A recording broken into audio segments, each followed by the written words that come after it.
Yo, welcome back to part 2. This is your boy, Furiaki. B-Boy, Spasmatic. And we are here with DJ Main. Word.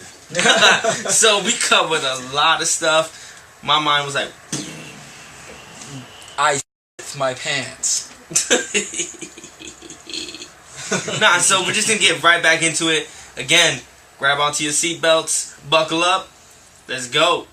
Okay, so my man Furiaki would, actually not my man Furiaki, myself actually. I was saying which one was your favorite element, and you said graph.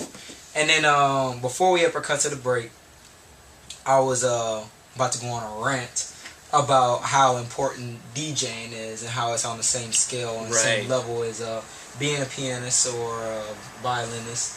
And so I guess I can segue into the next part I actually want to know, and this one is give me your honest opinion. Where do you see DJing going from here, like the kind of heights it can actually reach? Where do I see DJing? Better yet, where do you see yourself going with DJing?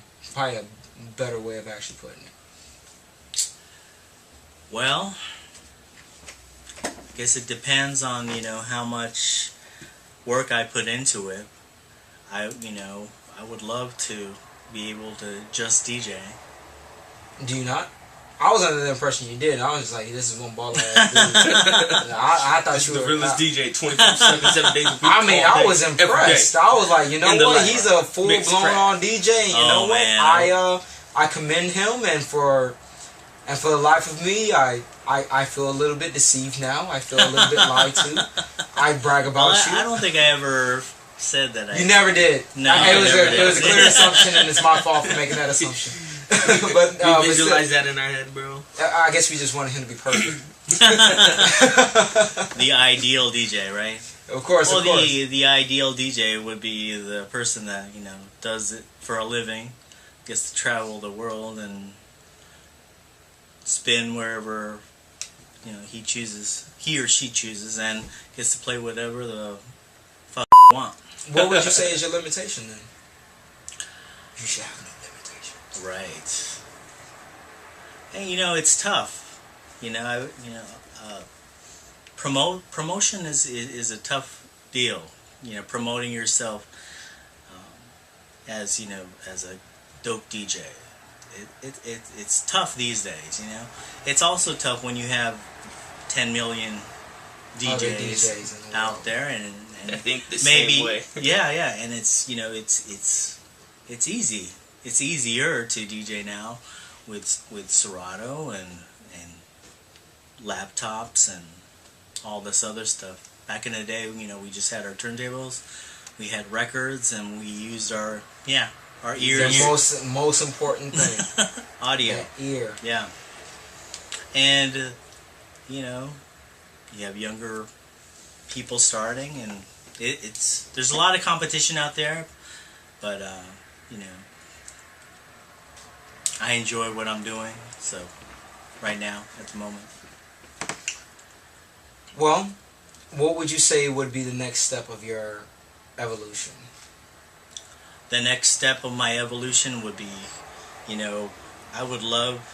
I've been doing it lately, but playing a lot of my own tracks. I've been playing a lot of my tracks for B-Boys and getting to get the production in and play some of my beats for the battles. I'm actually gonna go ahead and put you in the link as well when I actually once we ever get to editing. I saw you ever had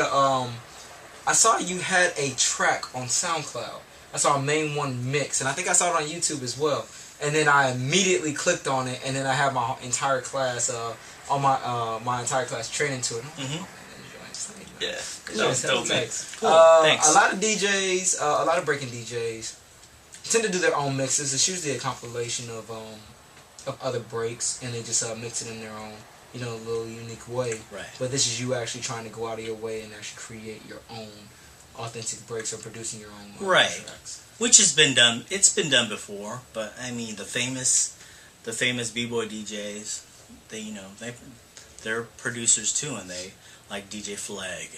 He makes his own beats, or Lean Rock makes his own beats too. Of course. So, you know, I'm trying to steer away from just looping instrumentals that hip hoppers have already used.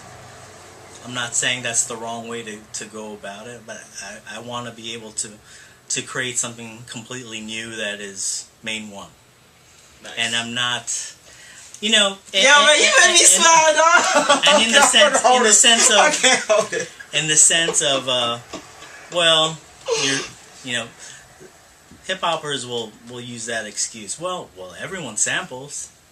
Well, yeah, they did, but in a sense, I don't want to sample something that's already been done and sampled already. So I want to try to create something new. I think that's what hip hop is. It's about always evolving. You know what I mean? Yeah, for sure. Like, for sure. I'm not saying it's anything wrong with taking the sample or doing it, but Right. we all have our own way that we express ourselves. Our own way, especially for a DJ. You guys have that certain ear, something that you want to hear. Right. And instead of hearing that same sound, you want to make something new so that other DJs can be like, yo, that's a dope sound. Right. Now, how can I take that sound that DJ Main 1 did and make it that much better? For sure. Right? Sure. And, you know, you always have to remember that, and they say it in Style Wars, style is the key to all forms of rocking. Your style is more important than your technique. Your style, anyone can do a continuous backspin, which most people call windmill. Anyone can do that. But how do you do it? How do you go about doing that? Right. Anyone can do six-step or a flare or whatever. That's just the technique. That's a move. But how do you do it? Legs can do a six-step, and I just think it's so badass because of the way Legs does it. It's his style that just stands out for me. That is so badass. Definitely. And I want to be able to create something that is identifiable to Main 1. Definitely. That You know? identity for you. Yeah. So when you hear it, it's... And yo, your that's Main style 1. is so important, just like in MCing and graffiti writing and DJing. You want to be able to have a signature sound or a signature thing that only the artists, people will recognize you for. So that style is everything. Definitely. Yeah. So, question, do you think style is something that can be taught, or is it something that is learned, or it's something that you just naturally have? No, a style can't be taught. It's something that you have. So you can have a whack style, and that's something that you have no control over. What you do, your style, it comes from you, comes from what you do daily, comes from what you're into, the music you listen to, the way you dress yourself. Your style comes from your taste, what you think is dope. So if a b-boy out there has a whack style and is into whack things, they're gonna break whack. But that's them though, and they might like that style. So Whack style. It's all opinion, right? Whack. It's all subjective. So depending if you for the most part I don't like what most b-boys like. I'm not into the dancing. They're into continuous air flares and these combos and bullshit. That's Fair just enough. move. That's Fair move. enough. Those are moves. Fair Those are enough. just moves to me. That's not dancing. But I tend to like b-boying and the dancers that dance. Right. So for me, that's important, and their style is important too. Definitely. Yeah. You said something. I'm trying to recall before I end up skipping over my thing. Oh, perfect. I got it. You mentioned that you wanted to come up with your own sound. I wanted to go a little bit more in depth with that, because as you evolve, you don't realize that you're actually involved. That you're also evolving the culture. With you becoming with your own signature sound, you're giving one b-boy or one b-girl, or maybe a dozen b-boys and b-girls, their own style. Right. Because you up here as soon as you evolve, you're taking the culture to another level. Right. And then they up here formulate their new style. And because you up here have, say, like everybody flows on the dun dun dun dun dun dun dun. Okay, like, you know what I mean? Yeah. And we hear that from over 50 different DJs. Now if we up here main one's beat, dun dun dun dun dun dun dun dun dun dun dun dun dun dun, you know, Right. that creates a whole new dynamic to not only the music but to the also to the dance. And so now that we not only up have the dance, now we got the MC. Yo, son, gotta check it out, Right. gotta put it with yo, and so on and so forth. So with that, I guess basically what I'm saying is that you being the DJ, you play a key essential role in actually formulating the culture. Definitely. And Right. us as B-boys and B-girls, we have to take that same exact flow, adapt it into our own, and now we create a new innovative aspect of hip-hop through breaking. And now the MC sees that, and they rap over your beat. They interpret it. They tell it. They spread the message of it. So now it's like a combination of So styles. now we've officially reinvented or innovated main one style into the dance and into the MC, into the messenger, into the interpreter. And that's how it's packaged as hip-hop.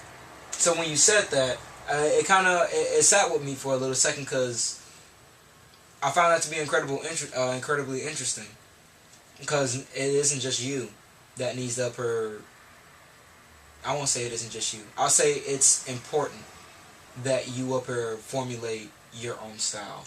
Because then that will in turn help hundreds of others formulate their styles, and maybe even potentially thousands formulate their own style. Definitely. So basically what I'm trying to say is get off your ass. If you have to go home and be homeless for like about 2 years, just so you can formulate your style, just know that you're doing it for the greater good. Nobody can see it, mankind. but they'll feel it. You know what I mean? Definitely. So you're not sitting on your ass. I know Right? you're not. No. Of course I not. appreciate it, and we need our peers to push us when we get lazy, or Absolutely. we make excuses like, oh, I could do it tomorrow, you know. And, Right. but we definitely need our peers and our crewmates to push us in these times. So thank you for that. I also want to say that the DJ is very important to the dance. I've been involved in the breaking scene for a while because I've DJ'd. I've played breaks for about 20 years, so I know That's I know, significant. and I know during my beginning stages when I was still starting out that what I thought was good breaking music, I probably wouldn't play it today anymore because in my early stages, and I can humbly say I was playing a lot of whack shit. Like what? When this chick a rocket. No. White chick style. No, I wouldn't that say whack, that. bro. Not that whack, but when I was trying to understand what I knew what all the classic breaks were. I knew Just Begun and Apache and all that. So I was trying to find different records that kind of had that same kind of sound, stuff with bongos in it. And then what I ended up doing was also playing a lot of disco music that I thought sounded like Apache just because it had bongos in it. They just turned out to be these do. What I thought, because I had an association with a certain type of sound, was actually wrong. So what I'm trying to say is the DJ is so important because whatever I played, the B-boys and the B-girls would have to dance to that. And I was playing a lot of fast stuff back then, which I definitely understand what you're saying. in my I opinion, got you. what I thought was breaking music, I played, and it was detrimental to the dancing because people were just dancing really fast. Right. So, and you had other DJs that were doing it too. Not only me, other DJs around the country that were doing it too. I could tell because I was listening to mixtapes too. But what I've learned is DJ is definitely influential to the dance. If DJs started to actually listen to what they're playing, the best DJs, I always say the best DJs are the ones that actually dance because they know what is too fast and what is too slow. What's the right tempo for someone to get down to? What's the right battle song to play? What's the right cypher song to play? I like more funky breaks. Because in my opinion, Latin soul all day. Because in my opinion, funky dancing is dope. Really funky stuff. Oh, yeah. Not too fast. And slow it down too, But, in today's battle scene is, I have a lot of opinions about that too. Everyone just wants to cut their head off and kill each other when... Definitely. And it doesn't even represent those people. But there's a lot of fakery going on in battles. I think a lot... I think a lot of, people should be themselves, and if a funky break goes on, you don't have to throw a dick at anyone. You just fucking break. Just dance to the music, and your dancing will show how dope you are. I'm right there with you, man. I think it's funny, and shout out to Cypher State for this as well. I think we had Dino Rock on the podcast last week, and I think his one of their creeds or one of their rules is no dicks and no guns. And I thought that was real. It wasn't tough for me because I wasn't ever really a dick guy. I only did it by habit, just because it's a b-boy thing. Yeah. You'll throw out a dick occasionally. Right. And maybe a gun, but Cypher State made it a point to train the rules of not using dicks or guns. And I thought that was really cool. So when I actually when I was up at training with Dino one time, he I was getting ready to throw out a dick. I was like, whoa. So it's when you mention you don't have to throw out dicks and guns. Well, I think it's very important to actually know, and this is why I'm up here shouting out Cypher State, is because they noticed it as well, and noticed that it's not necessary, just because it's a trendy thing doesn't mean you have to do it. And it is a very trendy thing to throw somebody the cock every once in a while, but it's not necessary. Yeah, it's been around for a long time. So, I think Ness brought up that subject as well. Ellie Ness about cocking and guns. It's like, you don't have to do that in a battle unless you there was a certain reason why they did those. Most people don't even live that lifestyle, right. Or don't even really understand where it was from. I think most people use the dick because it's funny now, but most of the time, if you ever got guns, most of these cats ain't even. I think a lot of people up there do try to put on that persona of toughness, or I'm a b-boy, so I roll deep. I gotta do it, right? Come on, man. Come on, you ain't about that. Get off your high horse. Let me stop. I ain't gonna even start that. Anyway, going back to the whole point. But I just want to say one thing. So if you're one of these top b-boy DJs, like a Lean Rock or a DJ Flag, and those are very important people at the moment, because they dictate the music that everyone else is going to copy because they're on top. Right. So every mixtape, every Flag mixtape or Lean Rock mixtape you're going to listen to, that's the music that everyone thinks, that believes, all right, this is the music we're going to get down to. And shout out to Flag and Lean Rock. They totally play breaks too. They don't just play it. Yo, Lean Rock, I got your SIG in my black book, dog. Just so you know, you wrote in my black book, and if you don't remember me, come on to the podcast. Yeah, you can come on the podcast, but if you don't remember me, I'm a guy. You met me in Chicago, and he don't remember me. He meets 1,000 b-boys and hip hoppers all alike and shit, and you don't give a damn about me, do you? Hell no, you don't give a damn about me. Anyways, hell you no, know who does? DJ Main One. Hell yeah, I got Main One. I wouldn't mind having you too, though. I'm just saying. I have Main One. No, back to the serious note, because we got to get ready and wrap up. So my question is, I was coming across I don't even know what I was reading, but there was a thing that you can take, I guess sound engineering or DJing in a college now, and in just my opinion, or in your opinion, what do you think DJing should be taught? Should it be something that just strictly passed down from you to someone else, or another DJ? Should it be in a street fashion, or is it somewhere that you can take it into a school and be taught at a school and be like, all right, here's your degree, now you're an official DJ? Well, let me ask you guys this. Oh, shit. Do you guys teach dance in the studio? Have you guys ever done that? Yeah. No. Let's be honest here. Let's be honest. Yeah. Yes, of course.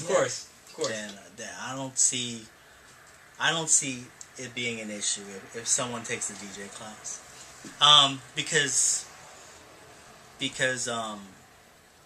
they could just be learning the fundamentals of a certain thing, learning the basics and the foundation, and they could develop their own style and tastes later on. You know, it doesn't matter where you learn something or how you learn something. What matters is if you are really dedicated to the craft and if you want to learn, and I don't think it matters where you learn the art. Can we get a couple shout outs from you? Anything that you got coming up? Because we ran out of time, so we're gonna have to cut it short there. Unfortunately, had to come back for the finale. What up? It died out on us, babe. It happened. We got like about 20 seconds before it dies out again. My man DJ May 1 Firiaki on deck. We are SoCast. Peace out, y'all. Mad love.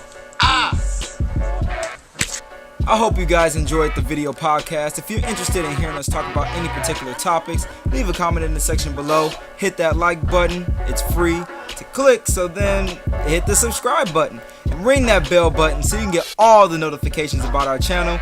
And even if you don't love us, we still love you, because that's hip-hop. Peace. Now that's hip-hop. Ooh, Papi, you good.